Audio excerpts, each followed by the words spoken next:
Started cleaning up some areas. This valve block, it controls the pivoting system of the cab, and here there has been drops hanging and some of the hoses looks bad, so hopefully it's just a hose, just figuring out which one, or the block itself, but cleaning it up first. So, and some clean paper nestled around areas to maybe be able to locate the leaky spots. And here I have the crane block, the valve block. I have plenty of hoses. I have one confirmed higher up for the extension cylinder that I'm going to replace. A little bit of diesel and cleaning up the valve covers. They were quite black in there. That leaky hose, it was actually confirmed even before this winter, but it's very small, the leak, so I couldn't mess with it then. It was too much of other things. A little tricky getting access up at the knee or undoing the hose, but not too bad. Then a string and then pulling it out. It's almost 5.5 meters long, these hoses, and the other two that feeds up there looks quite bad also, but I have no confirmed leak on them at least, so for now I'm just replacing the one. Up here, one of the swivel connections, I've also seen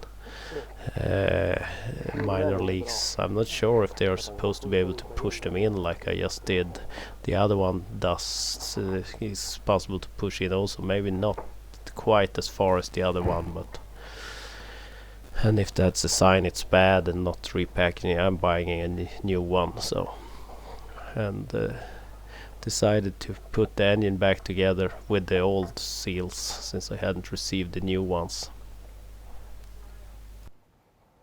Because the new cork gas does get beneath the forwarder had kind of a silicone gasket that looked good when I checked the valves on that one, and I guess that's when they had some upgrade with this change from old style fuel pump to a common rail system. They also changed a few other bits and bobs on these engines. Getting this swivel connection off was a bit of a struggle, because we added heat, we added tried hammering, and eventually resorted to trying to rig up a way to use something as leverage, and it had to come undone eventually.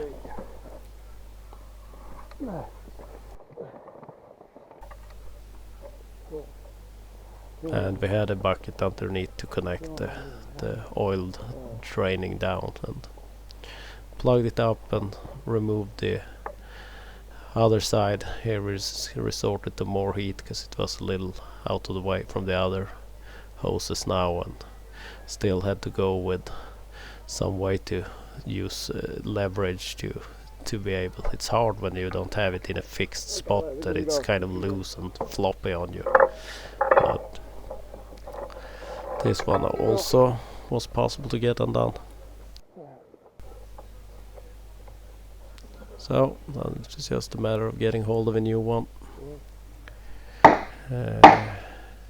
Here we did the new little rubber thing, because I had lost one of the bolts and washers. Still haven't found it, so it's down there deep somewhere. Tighten up the valve covers.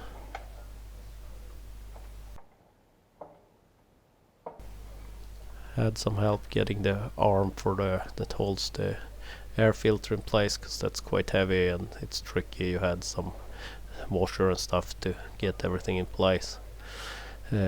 Twisted that clamp on the holding the muffler a little, because that was touching the intake pipe a tiny bit. There is also a little bit of sideways play on the impeller, no in and out play. Now I had better access to feel that.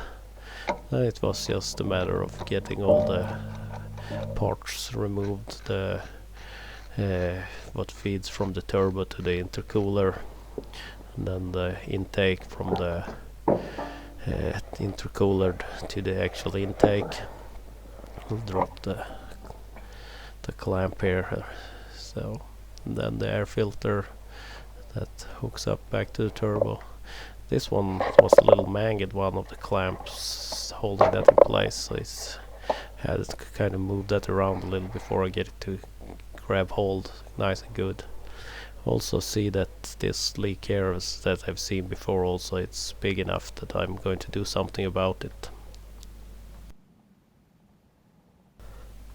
I did receive the new seals for the valve covers the day after I had put it together, so but it was easy to access them and just replace them, just loosening one bolt at a time, but forgot to bring the camera for that.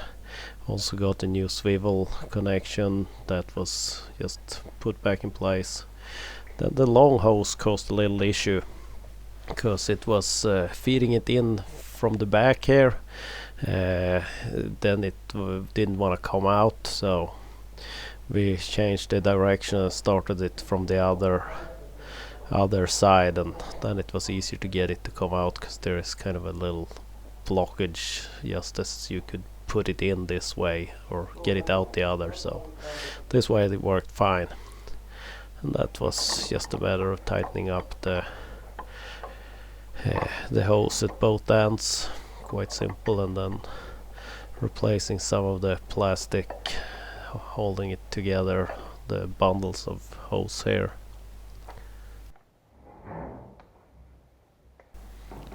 It's like two separate parts.